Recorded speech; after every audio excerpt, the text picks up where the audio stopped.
Հորիզոնը շարունակում է աշխատանքը, բարև ձեզ։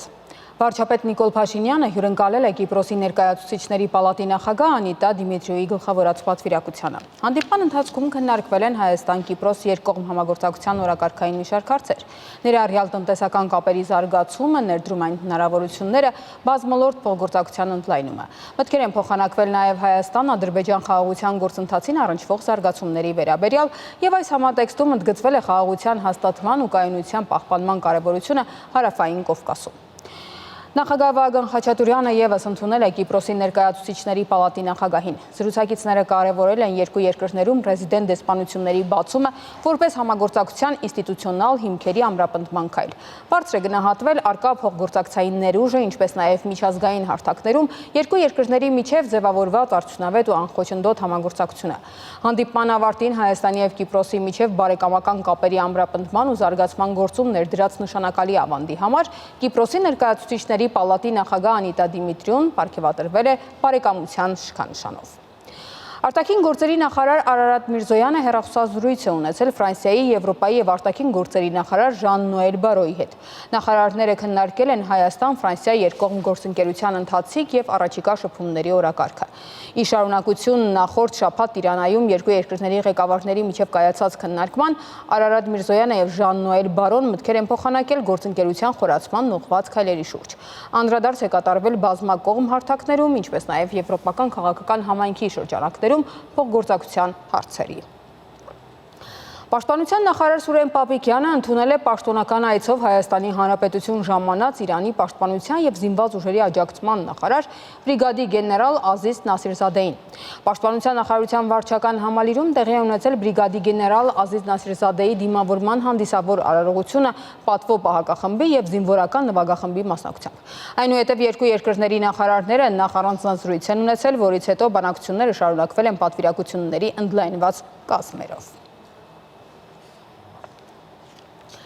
Երեկոյան Հայաստան է ժամանել Ռուսաստանի արտաքին գործերի նախարար Սերգեյ Լավրովը։ Ավելի վաղ Ռուսաստանի արտաքին գործերի նախարարությունը հայտնել է, որ երևանյան այցելության ընթացքում Լավրովը բանակցություններ կանցկացնի Հայաստանի արտաքին գործերի նախարար Արարատ Միրզոյանի, վարչապետ Նիկոլ Փաշինյանի եւ նախագահ Վագն Խաչատուրյանի հետ։ Ազգային ժողովի պետաիրավական հարցերի մշտական հանձնաժողովը հավանություն է տվել քրեական օրենսգրքում փոփոխություն կատարելու մասին օրենքի նախագծին եւ ազգային ժողովի խորհրդին առաջարկել է այն ընդգրկել ազգային ժողովի առաջիկա լիագումար նիստերի օրակարգում։ Հայաստանի Հանրապետության քրեական օրենսգրքում լրացում կատարելու մասին օրենքի նախագծով նախատեսվում է տրանսպորտային միջոցների բաղադրիչ մասերի, սարքերի եւ սարքավորումների գողությունը, իհարկե խոսքը վերաբերում է տրանսպորտային միջոցը դրսի կողմից կատարված դեպքերին, քանի որ այլ դեպքերը արդեն իսկ նախատեսված է երրորդ մասով, երբ որ կողպեկի կամ ահազանգման համակարգերի վնասմամբ կատարվում են այդպիսի գողությունները, դիտարկել որպես գողության հանցակազմի երկրորդ մաս, որի պարագայում այն կդիտարկվի որպես միջին ծանրության հանցանք, ոչ մեծ ծանրության հանցանքի փոխարեն։ Եվ օրենքի նախագիծն ընդունվելուց հետո հանցանք կատարած անձը կպատժվի տուգանքով 20-պատիկից 50-պատիկի չափով կամ հանրային աշխատանքով 150-ից 270 ժամ տևողությամբ կամ ազատության սահմանափակմամբ 1-ից 3 տարի ժամկետով կամ կարճաժամկետ ազատազրկմամբ 1-ից 2 ամիս ժամկետով կամ ազատազրկմամբ 2-ից 5 տարի ժամկետով։ Միաժամանակ օրենքի նախագծի ընդունումից հետո դատական պրակտիկայում առավել մեծ հնարավորություններ կստեղծվեն նշված հանցատեսակի քննության ընթացքում նոր հանցագործություններ կատարելը կանխելու նպատակով կալանավորումը որպես խափանման միջոց կիրառելու համար։ Ընդհանուր պարոն Վարդանյան, այս նաև վիճակագրություն ենք վերհանել այս իմաստով, ես կուզենայի դրանք վկայակոչել։ Վերջին 5 տարիների մասնավորապես նշեմ, որ գողությունները ընդհանուր հանցագործությունների հանցակազմում կազմել են 36, 37 եւ սենց դեպի 24 թիվ գալով դրանք նվազել են մինչեւ 15.9%։ Այդուհանդերձ տրանսպորտային միջոցներից կատարված գողությունների մասնաբաժինը ըստ էության չի փոփոխվել, այսինքն մենք գողության այլ դեպքերով արձանագրում ենք, որ ունենք նվազում բնակարանային կամ մյուս դեպքերով, իսկ կոնկրետ առաջին մասի կոնկրետ տրանսպորտային միջոցից կատարված գողությունների թիվը գրեթե մնում է անփոփոխ։ Այսպիսով տարածվածությունը ինքնին դիտարկվում է որպես ծանրացնող հանգամանք եւ մեր դիտարկմամբ տրանսպորտային միջոցներից կատարված գողությունները այլևս չեն տեղավորվում տվյալ հանցակազմի ուրեմն առաջին մասում։ Նշեմ, որ մենք նաեւ հանել ենք դատական պրակտիկան այս ընթացքում եւ բոլոր այն դեպքերում, երբ մենք ունենում ենք նշված արարքները, ըստ էության, եթե դրանք համակցված չեն այլ հանցագործությունների հետ կամ ծանր մաս չունեն իրենց մեջ, պարունակող, դրանց մասով մենք չենք ունենում խափանման միջոցներ եւ դրվագները շատանում են, այսինքն նույն մարդը, որը որ կատարել է այդպիսի հանցագործություն, մեր կողմից հայտնի ալնում այդ մարդը, մենք հայտնաբերում ենք այդ մարդուն, ձերբակալում ենք այդ մարդուն, հետո այդ մարդը դուրս է գալի եւ շարունակում է բազմադրվակ այդպիսի հանցագործություններ անել, այդ ընդհանուր 30 եւ 30-ից ավել դրվագներ ենք ունենում։ Աղբահանության վճարների տույժ տուգանքների ազատումից մինչև շինթույլտվությունների երկարացման համար նախատեսված տուրքերի վճարում։ Երևանի ավականու նիստում օրակարգային այսօրվա հարցերը հենց այս թեմաներին են վերաբերել, բայց բանավեճերը հիմնականում այլ թեմաների վերաբերյալ են եղել։ Երևանցիները կազատվեն այս տարվա հունվարից մայիս ժամանակահատվածի աղբահանության վճարը չվճարելու տուժ տուգանքներից կգործի առցանց վճարման համակարգ։ Ըստ այդմ արդեն իսկ հաշվարկված աղբահանության վճարի ցանցն առցանց հարթակում դիտել եւ համապատասխան վճարումներ հնարավոր է կատարել հետեւյալ վճարահաշվարկային կազմակերպությունների միջոցով։ Երևանը M կայքի, Pay Community.am կայքի, HiPost ՊԲ մասնաճյուղերի, EasyPay վճարային համակարգի եւ Հայկոնոմբան ՊԲ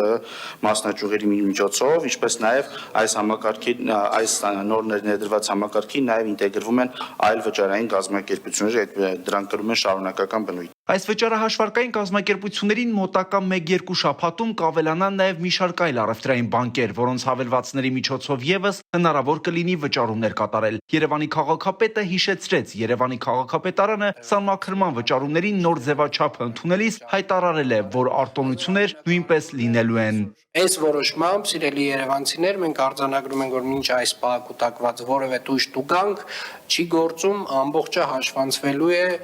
ձեր փաստացի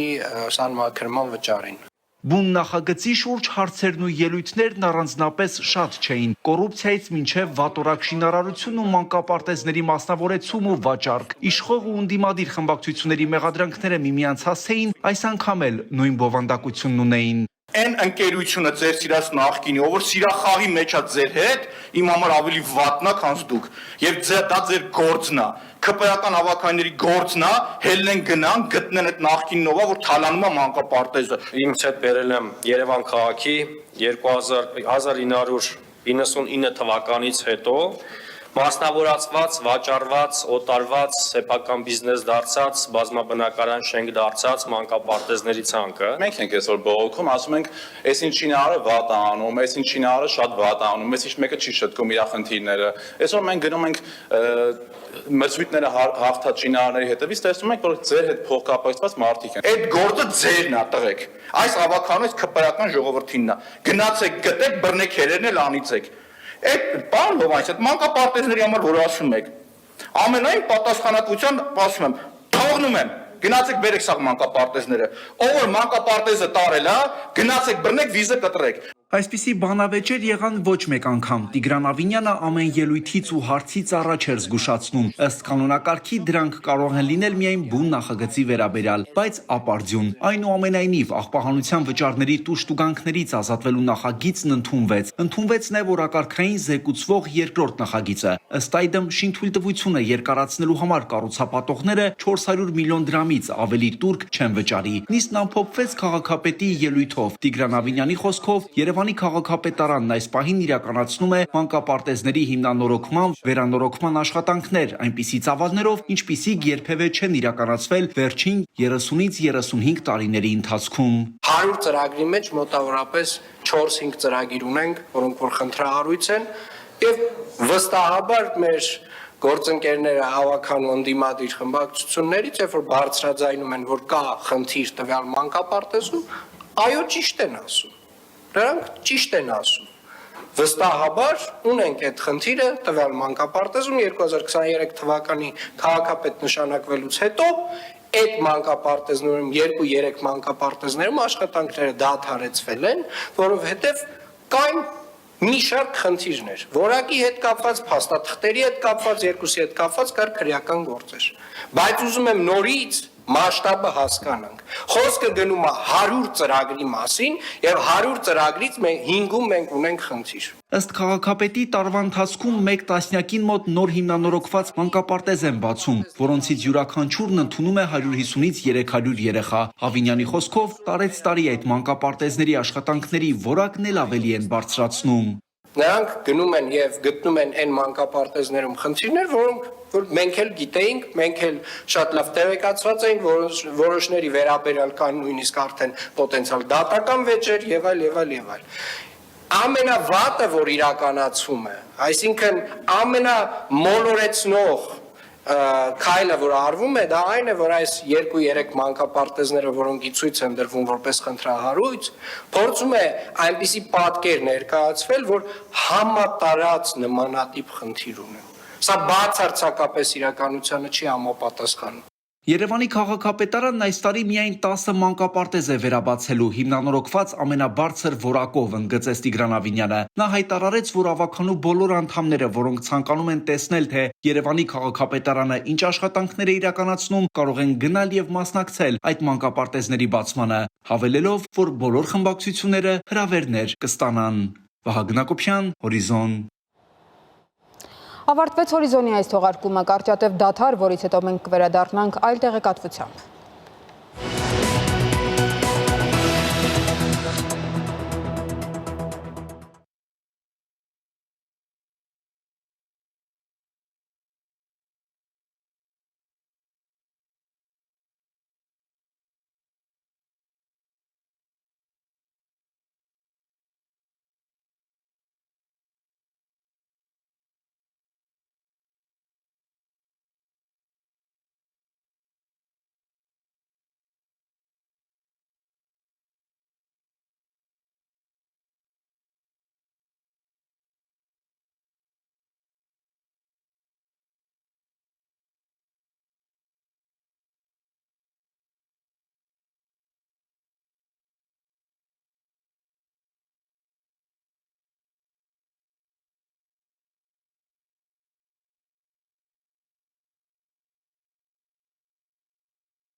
Ադրբեջանում այսօր դատարանը 18 տարվա ազատազրկման է դատապարտել Թալիշ գիտնական Իգբալ Աբիլովին։ Դատախազությունը նրան մեղադրել էր Հայաստանի հատուկ ծառայություններին ծառայություններ մատուցելու մեջ։ Թեմային հետևել է Արտյոմ Երկանյանը, Արտյոմ, ինչ է գիտնականը։ 35-ամյա Իգբալ Աբիլովը ականավոր գիտնական է, թալիշագետ, հետազոտող, զբաղվում է մասնավորապես Ադրբեջանում բնիկ ազգերի պատմության, ժառանգության, ինքնության, լեզվի խնդիրներով։ Նա նաև թալիշագիտությանը վերաբերող մի գիտական ամսագրի գլխավոր խմբագիրն է, քաղաքականությամբ երբեք չի զբաղվել, բայց որոշ նրա հրապարակումներ Ադրբեջանում ոմանց դուրը հավանաբար չեն գալիս, քանի որ կարծում են, որ դա կարող է Ադրբեջանում ապրող թալիշների ինքնագիտակցության զարթոնքի առիթ դառնալ։ Աբիլովը ընդամենը ծնվել է Ադրբեջանում, 5 տարեկանից ապրում էր Բելարուսում եւ 24 թվականի հուլիսին եկել էր Բաքու հերու ազգականի հարսանիքին մասնակցելու համար։ Անմիջապես իրեն ձերբակալել էին եւ մեղադրել էին Հայաստանի հատուկ ծառայությունների հետ համագործակցելու մեջ։ Մի քանի քրեական օրենսգրքի հոդվածներով գործ է հարուցվել, այդ թվում նաեւ լրտեսություն եւ հակապետական գործողություններ եւ ազգային թշնամանք հրահարելու փորձեր։ Նրա դատավարությունը փակ ռեժիմով էր անցնում, Աբիլովը հերքել է բոլոր մեղադրանքները, որով իրեն ներկայացված են եղել, դատախազը 19 տարվա ազատազրկում էր առաջարկել, դատավորը որոշել էր, որ 18 տարին բավարար է։ Փաստաբանը այսօր հայտարարել է, որ մեղադրանքներից ոչ մեկը իրականում չի ապացուցվել դատարանի կողմից եւ մտադիր է բողոքարկել վճիռը վերաքննիչ դատարանում։ Իսկ դատախազությունը ինչպես է հիմնավորում իր մեղադրանքները։ Որպես մեղադրանքի ապացույց ներկայացվել էր մասնավորապես գաղտնի կերպով արված տեսագրությունը այն Skype-ով ունեցած զրույցի, որը Աբիլովը ունեցել է հայտնի հայ գիտնական, իրանագետ, արևելագետ Գառնիկ Ասատրյանի հետ, ով աշխարհում պես ամենաականավոր թալիշագետներից մեկն է, հիշում ես Հայաստանում Ծաղկաձորում 2 անգամ թալիշագիտությանը նվիրված կոնֆերանսներ է անցկացրել եւ միանգամայն գիտնական է, բնական է եւ 2 գիտնականները իրար հետ ինչ-որ գիտական խնդիրներ են քննարկում համացանցում։ Որևէ կերպ դա չէր կարող ապացույց ներկայացվել որպես Հայաստանի հատուկ ծառայությունների հետ կապի։ Մեկ այլ ճակերտավոր ապացույց այն, որ Աբիլովը կապ է պահպանել Երևանի բնակիչ Վարդան Ոսկանյանի հետ։ Նույնպես նա ականավոր գիտնական է, իրանագետ,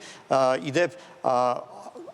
գոնե այն պատճառով չէր կարող նա լինել հատուկ ծառայությունների աշխատակից, քանի որ արմատական ընդդիմադիր հայացքներ ունի։ Ինչևէ, մի շարք պետությունների արևելագետներ միացել են ի պաշտպանություն Աբիլովի արշավի եւ ստեղծել են Իգբալ Աբիլովի պաշտպանության կոմիտե։ Այդ կոմիտեն այսօրվա դատավճիռից հետո հայտարարություն է տարածել, որում ընդգծվում է, որ այդ կայացված դատավճիռը իրականում ազատ խոսքի եւ ինքնության դատավճիռ է, եւ որ Աբիլովի միակ մեղքը կայանում է նրանում, որ նա պաշտպանել է իր հայրենակիցների ինքնություն ունենալու իրավունքը։ Ի համերաշխություն Աբիլովի Եվրոպայի տարբեր քաղաքներում ակցիաներ են անցկացվել, մասնավորապես Վիլնյուսում, Հաագայում, Վարշավայում, Ստրասբուրգում եւ իրավապաշտպանները նրան արդեն քաղբանտարկյալ են ճանաչել։ Amnesty International-ը, Human Rights Watch-ը ժամանակին ի պաշտպանություն Աբիլովի հայտարարություններ են տարածել եւ նա փաստորեն դարձել է Ադրբեջանում 131-րդ քաղբանտարկյալը։ Արտեմ, ինչի հետ է կապված Բաքվի իշխանությունների կողմից թալիշների նկատմամբ այսպիսի բռնաճնշումների նոր ալիքը։ Իրականում կարծում եմ պատճառը այն է, որ Բաքվի իշխանությունները վախենում են, որ Ադրբեջանում կարող է տեղի ունենալ թալիշների ինքնագիտակցության նոր զարթոնք, հիշում ես 90-ականների սկզբներին այդպիսի զարթոնքի արդյունքում Լենքորանում ձևավորվեց Թալիշ Մուղանյան հանրապետություն, որը ինքնավարության իսկ հետագայում նաև անկախության էր ձգտում եւ այդ հանրապետությանը արյան մեջ պարզապես թաթախեցին եւ ոչնչացրեցին գրեթե բոլոր այդ հանրապետության ղեկավարներին։ Այժմ Արցախյան երկրորդ պատերազմից հետո որոշ թալիշական շրջանակներում կա այն գիտակցությունը, որ այն ինչ տեղի ունեցավ արցախահայերի հետ կարող է տեղի ունենալ նաև թալիշների հետ եւ միգուցե իրենց սխալն էր, որ իրենք ժամանակին չպաշտպանեցին հայերի այդ ինքնորոշվելու իրավունքը։ Եվ ահա այսպիսի մտավորականների դեմ հալածանքներով Ադրբեջանի իշխանությունները հավանաբար փորձում են վախեցնել շարքային թալիշներին, որպեսզի անգամ միտք գլխներով չանցնի, ինչ որ մասնակցել, ինչ որ կիսագաղտնի կամ ընդհատակյա կազմակերպությունների գործունեությանը։ Նույն այդ նպատակով ձերբակալվել էին վերջին տարիների ընթացքում ավելի քան 15 այլ թալիշ առաջնորդներ եւ ակտիվիստներ։ Օրինակ վերջերս Ռուսլան Վահաբով անունով մի թալիշ ակտիվիստի պարզապես գրպանը թմրանյութ էին գցել, իսկ իրական պատճառն այն էր, որ նա Արցախյան պատերազմի օրերին, այսպես հրապարակումներ էր իրեն թույլ տալիս, որում կասկածի տակ էր դնում այն, թե արդյոք տեղին է այն ամենը, ինչ իր Ադրբեջանի իշխանություններն են անում։ Կամ դրանից առաջ Ֆարխադին Աբոզադա հայտնի գիտնականին ձերբակալեցին, դատապարտեցին 16 տարվա ազատազրկման այն բանի համար, որ նա եկել էր Ծաղկաձոր եւ մասնակցել էր Գառնիկ Ասատրյանի կազմակերպած թալիշագիտության այդ գիտաժողովին։ Մինչ այդ Էլշադ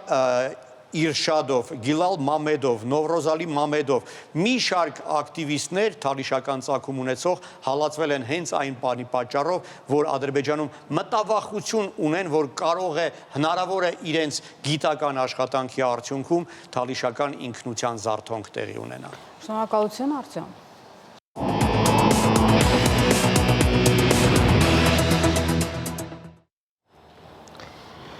Եվրամիությունը եւ Մեծ Բրիտանիան հաստատել են Ռուսաստանի դեմ պատժամիջոցների 17-րդ փաթեթը։ Եվրամիության դիվանագիտության ղեկավար Կայա Կալասը հայտարարել է, որ այն թիրախավորում է Ռուսաստանի ստվերային նավատորմի մոտ 200 նավեր։ Միջազգային անցուդարձի մյուս նորությունները տեսաշարում։ Հեռախոսով ավելի քան 2 ժամ բանակցություններ են վարել Ռուսաստանի եւ Միացյալ Նահանգների նախագահները։ Զրույցից հետո Վլադիմիր Պուտինն ու Դոնալդ Թրամփը կարճ հայտարարություններ են արել։ Պուտինը լրագրողներին ասել է, որ շնորհակալություն է հայտնել ԱՄՆ նախագահին Ռուսաստանի եւ Ուկրաինայի միջև խաղաղության համաձայնագրի հնարավոր կնքման վերաբերյալ ուղիղ բանակցությունների վերսկսման հարցում աջակցության համար։ Կրեմլի ղեկավարն ասել է, որ Ուկրաինայի հետ հրադադարը հնարավոր է համապատասխան պայմանավորվածությունների ձեռքբերմամբ։ Մենք համաձայնության եկանք Միացյալ Նահանգների նախագահի հետ, որ Ռուսաստանը կառաջարկի եւ պատրաստ է ուկրաինական կողմի հետ համագործակցել հնարավոր ապագա խաղաղության պայմանագրի վերաբերյալ ուշագրի շուրջ, մի շարք դիրքորոշումների սահմանմամբ, ինչպիսիք են օրինակ կարգավորման սկզբունքները, հնարավոր խաղաղության համաձայնագրի ժամկետները եւ այլն, ներառյալ որոշակի ժամանակահատվածով հնարավոր հրադադարը, եթե համապատասխան պայմանավորվածություններ ձեռք բերվեն։ Պուտինի խոսքերով Ստամբուլում բանակցությունների վերսկսումը վկայում է, որ կողմերն ընդհանուր առմամբ ճիշտ ուղու վրա են։ Ռուսաստանի նախագահը հեռախոսազրույցն անվանել է կառուցողական, բովանդակալից եւ օգտակար։ Հարցն իհարկե այն է, որ ռուսական եւ ուկրաինական կողմերը ցուցաբերեն խաղաղության առավելագույն ցանկություն եւ գտնեն փոխզիջումներ, որոնք կբավարարեն բոլոր կողմերին։ Պուտինը եւս մեկ անգամ կրկնել է, որ Ռուսաստանի համար գլխավորը այս ճգնաժամի արմատական պատճառները վերացնելն է։ Իր հերթին Դոնալդ Թրամփը Պուտինի հետ իր զրույցի տոնն ու ոգին անվանել է գերազանց։ Նրա խոսքով Մոսկվան եւ Կիևը անմիջապես կսկսեն բանակցություններ հրադադարի վերաբերյալ։ Սպիտակ տան ղեկավարը շեշտել է, որ բանակցությունները կսկսվեն անմիջապես, ինչի մասին նա արդեն տեղեկացրել է Ուկրաինայի նախագահ Վլադիմիր Զելենսկիին եւ եվրոպական գործընկերներին։ Թրամփը նաեւ հիշեցրել է, որ Վատիկանը մեծ հետաքրքրվածություն է ցուցաբերել իր տարածքում բանակցությունների անցկացման հարցում։ Ավելի ուշ Թրամփը լրագրողների հետ զրույցում չի բացառել, որ կդադարի մասնակցել ռուս-ուկրաինական հակամարտության կարգավորմանը, եթե հաջողության համար հնարավորություններ չմնան։ Ուկրաինայի նախագահն էլ Թրամփի հետ հեռախոսազրույցից հետո հայտարարել է, որ Կիևը պատրաստ է լիակատար հրադադարի։ Վլադիմիր Զելենսկին նաև վերահաստատել է, որ Ուկրաինան պատրաստ է Ռուսաստանի հետ ուղիղ բանակցությունների ցանկացած ձևաչափով, որը արդյունք կտա։ Ամերիկայի Միացյալ Նահանգների նախագահի հետ հեռախոսազրույցում նրան խնդրել եմ Ուկրաինայի վերաբերյալ որևէ որոշում չկայացնել առանց Ուկրաինայի։ Սա մեզ համար սկզբունքային եւ շատ կարեւոր հարց է։ Միևնույն ժամանակ նա նշել է, որ Ուկրաինան դուրս չի բերի զորքերն իր տարածքների մի մասից եւ չի ընդունի Ռուսաստանի վերջնագրերը։ Եվրամիության դիվանագիտության ղեկավար Կայա Կալասն էլ բողոքել է, որ Բրյուսելը չի տեսել ԱՄՆ-ի կողմից Ռուսաստանի վրա ճնշումը Ուկրաինայի շուրջ բանակցություններում։ Ռուսաստանի եւ Միացյալ Նահանգների նախագահներ Վլադիմիր Պուտինն ու Դոնալդ Թրամփը հեռախոսազրույցի ընթացքում ուկրաինական հակամարտությունից բացի քննարկել են Ռուսաստանի եւ Միացյալ Նահանգների միջև երկկողմ հարաբերությունները եւ արտահայտվել դրանց հետագա կարգավորման օգտին։ Ռուսաստանի նախագահի օգնական Յուրի Ուշակովի խոսքերով կողմերը քննարկել են նաեւ Ռուսաստանի եւ Միացյալ Նահանգների միջև հաջորդ 9-ի դիմաց գերիների փոխանակման հարցը։ Նա ասել է, որ Թրամփը Ռուսաստանը տեսնում է որպես Միացյալ Նահանգների կարևորագույն գործընկերներից մեկը առևտրատնտեսական ոլորտում։ Թեհրանը ստացել է Վաշինգտոնի հետ միջուկային բանակցությունների նոր փուլի առաջարկ։ Այս մասին հայտարարել է Իրանի փոխարտգործնախարար Քազեմ Ղարիբ-Աբադին, նշելով, որ Թեհրանը քննարկում է այն։ Բանակցությունների առաջին փուլը տեղի է ունեցել ապրիլի 12-ին Օմանում, երկրորդը ապրիլի 19-ին Հռոմում, երրորդ եւ չորրորդը ապրիլի 26-ին եւ մայիսի 11-ին կրկին Օմանում։ Քննարկվել են իրանական միջուկային ծրագրի շուրջ ստեղծված իրավիճակի կարգավորման պարամետրերը։ Իրանի պատվիրակությունը ներկայացնում էր երկրի արտաքին գործերի նախարար Աբբաս Արաղչին, իսկ ամերիկյան կողմը ԱՄՆ նախագահի հատուկ բանագնաց Սթիվ Ուիտկոֆը։ Գազայի հատվածում իսրայելական ավիահարվածների եւ գնդակոծությունների հետևանքով առնվազն 70 մարդ է զոհվել։ Իսրայելական բանակն իր ամենահզոր հարվածը հասրել է Գազա քաղաքին եւ կենտրոնական շրջաններին։ Ընդհանուր առմամբ վերջին 24 ժամվա ընթացքում զոհերի թիվը գերազանցել է 120-ը։ Իդեպ Կանադան, Մեծ Բրիտանիան եւ Ֆրանսիան կոչ են արել Իսրայելին դադարեցնել ռազմական գործողությունները Գազայում եւ անհապաղ թույլ տալ մարդասիրական օգնություն հասցնել տարածաշրջան։ Համատեղ հայտարարության մեջ կողմերը սպառնացել են Իսրայելի դեմ պատժամիջոցներ կիրառել։ Երկրները նաև Համասին կոչ են արել անհապաղ ազատ արձակել մնացած պատաններին, որոնց նրանք պահում են 2023 թվականի հոկտեմբերի 7-ից։ Իսրայելական բանակը վերսկսել է Գազայի հատվածում ռազմական գործողությունները մարտի 18-ին, դրանով իսկ խախտելով այս տարվա հունվարին հաստատված հրադադարը։ Հունգարիայի խորհրդարանը կողմ է արտահայտվել միջազգային քրեական դատարանից երկրի դուրս գալուն։ Օրինագծին կողմ է քվեարկել 134 պատգամավոր դեմ 37 եւս 7-ը ձեռնպահ է մնացել։ Երկրի արտաքին գործերի եւ արտաքին տնտեսական կապերի նախարար Պետեր Սիարտոն նշել է, որ Հունգարիան կտրականապես մերժում է միջազգային կազմակերպությունների եւ հատկապես քրեական դատարանների օգտագործումը քաղաքական նպատակներով։ Բուդապեշտն առաջին է Եվրամիության երկրներից, որ լքում է կառույցը։ Ակնկալվում է, որ դատարանից դուրս գալու գործընթացը կտևի մոտ 1 տարի։ Ինդոնեզիայի մի շարք քաղաքներում տեղի է ունենում տաքսու վարորդների եւ առաքման ծառայությունների զանգվածային գործադուլ։ Տեղի լրատվամիջոցների փոխանցմամբ ցուցարարների հիմնական պահանջների թվում են աշխատավարձի բարձրացումը, աշխատանքային ավելի արդար պայմանները եւ իրավական պաշտպանությունը։ Անահիտ Հակոբյան, Հորիզոն։ Կրթվել է նորաձև շարժման հերթական կանգառը, եղել է Տաթև համայնքում, հանդիպման մանրամասները տեսանյութում։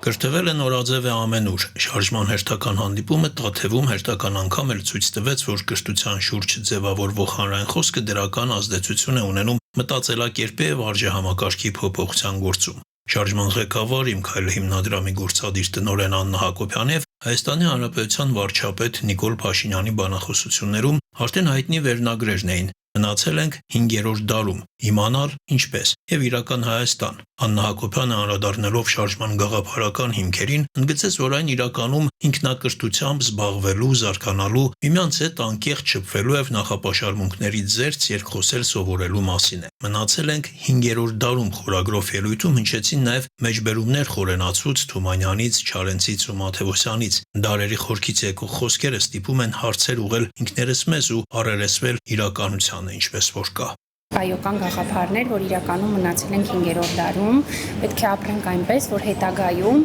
արդեն մեզ հիշելիս, չգիտեմ նշելիս, ասեն, որ այո, իրենք ապրել են 21-րդ դարում։ Նորաձևությունը մեզ այն յուրաքանչյուր ընկալում է իր պատկերացումներին համապատասխան։ Մեկի համար նորաձևությունը իրականում գիտելիքն է, մյուսի համար հագուստը։ Իրականում կրթվել է այո նորաձև է բոլոր առումներով։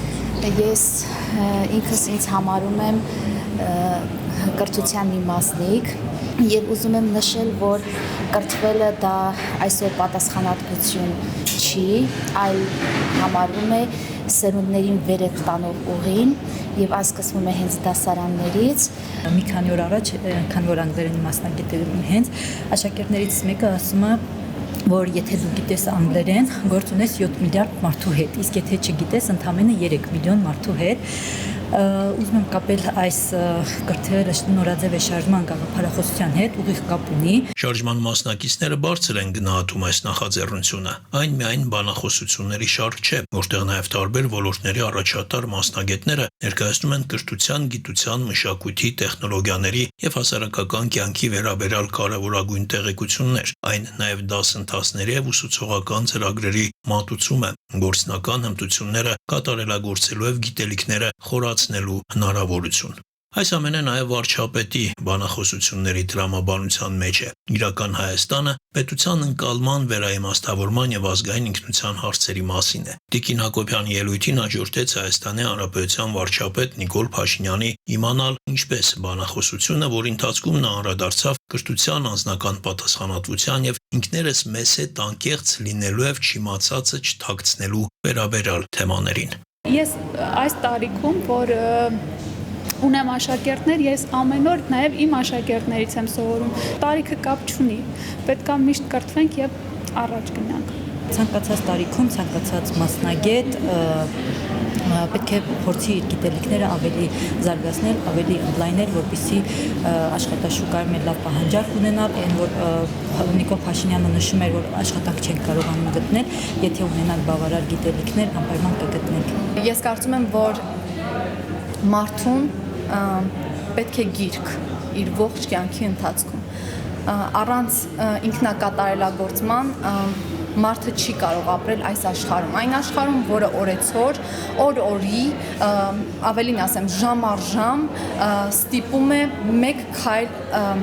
ավելի արագ շարժվել։ Հանդիպման օրակարգում նաև մշակութային մաս կար եւ հարց ու պատասխան։ Տաթևի բնակիչները համայնքին առնչվող խնդիրներից հարցրեցին վարչապետին, նաև ժողովրդավարության եւ դրա պաշտպանության մեխանիզմների մասին։ Հանդիպումը Տաթևում թվով 34-րդն էր նախաձեռնության մեկնարկի սկզբից։ Շարժումն ընդգրկել է արդեն 17 համայնք եւ 6000-ից ավելի մասնակից։ Հիմնական գաղափարները կարևոր եւ սկզբունքային դարձնելով մեծ թվով մեր հայրենակիցների համար։